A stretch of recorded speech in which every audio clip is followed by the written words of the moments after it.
Okay, going back to Jackie, I was so interested to hear about the gibbons. And I was imagining in my head you living there on the ground among in the same environment. How was that like? How did you feel? Did you miss being back home? I just want to understand all of it.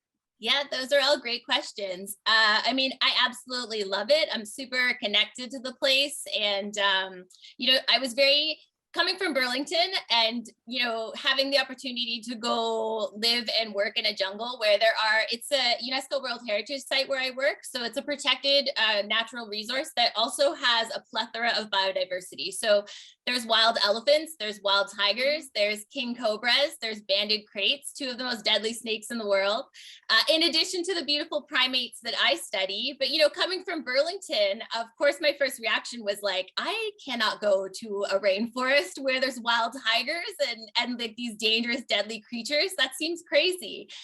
So I was quite nervous about taking advantage of an opportunity like that, and I didn't really sort of throw my name into the hat of that even being an opportunity for me, but I was doing work with gibbons in captivity, and the opportunity came my way. I was literally just driving in the car with the main researcher that works at that site, and he just said, Jackie, when are you going to ask me to go? And I said, well, when are you going to ask me to go?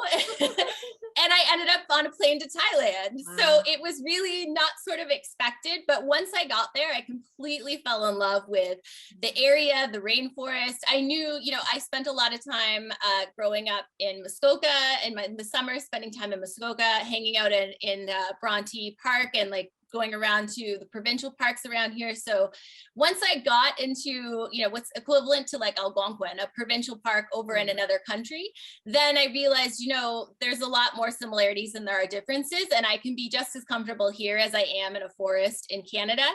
And then, I started watching the gibbons and spending time with the gibbons, and we don't have any contact with them. We don't do any invasive research. It's all just observational behaviors, and they are just completely living their lives like free, autonomous, independent beings.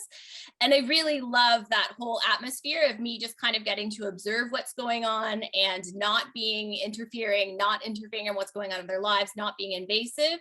And I just completely fell in love with it. And then the bonus too was that I was able to make friends quite quickly, simply because I told people I wanted to learn the language and I was going to be there for a while. So I needed, I was alone in the other side of the world in the jungle.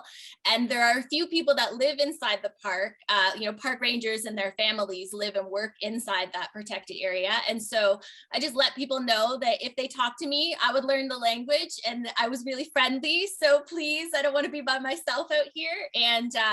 And then that really sort of opened up a whole new level of connection with the people, in addition to the environment and the biodiversity there. And I just completely fell in love with it. And I do, of course, miss home when I am over there. But to be quite honest, the things that I miss, I often think about this when I'm over there. I really wish like I could just take my friends and family and some of the conveniences that we have here in Canada and then just plunk them on the other side of the world. Or I would also be really good with teleporting. Like if we could just sort of like teleport back and forth instead of it being a 24-hour flight system to get there, then it would be perfect. But I really love everything about being over there. So even though I miss home, it's never really, it's never an inconvenience. It's just, a longing to be with the people that you're close with. Okay. Jackie, so many amazing things. And I really I think you're pretty humble, because one of the things I really value from our conversations is the way that I think you do take a decentered approach from our conversations. I remember, and maybe I don't want to take your story, and I do have a question for you too, Kale, but from what you've just said, like you shared a story around maybe some advice you were given initially and how you kind of tossed that to the wind and really took, I think, a respectful approach of appreciating the community. And I wonder if you could take a moment just to talk a little bit about your experience, I'm going to say, as a white woman, as a woman. Yeah. What were those experiences, and how did you embody that commitment around, we're not here to disrupt, we're here to be in community with?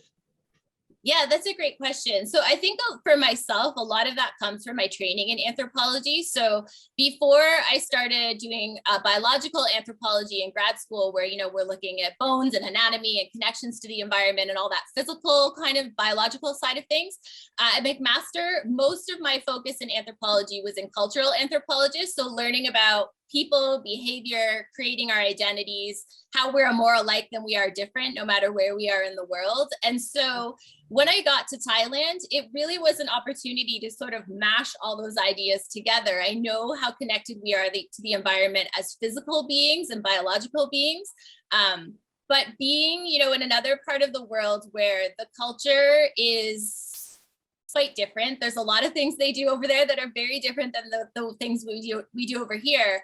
And still knowing that I have to be respectful and I have to maintain my own identity and find my space inside this place because I loved the animals so much and I wanted to be connected.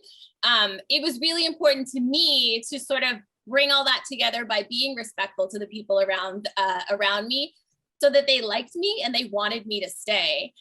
But as you mentioned, I was told before I went over there, I had a lot of white male professors who dominate the industry of anthropology. It's sort of shifting now. There's a lot of women in anthropology now that are sort of coming up through the ranks and going out into the world and doing a lot of amazing things. But it does have a history of being dominated, most industries, particularly in education and higher up positions, are usually dominated by white males. And so I was instructed, go there. This is a scientific journey. Do your science. Don't talk to anybody. Don't interact with people. Stay in your field site. Go into the forest. Come home and don't really do anything. And that just wasn't my style, and it wasn't going to work for me because I knew that I was, a blonde, small white woman in another part of the world where I looked totally different from everybody. I was, completely on my own. There wasn't anybody else. I was the only foreign researcher that was there. So there wasn't anybody that was like me around.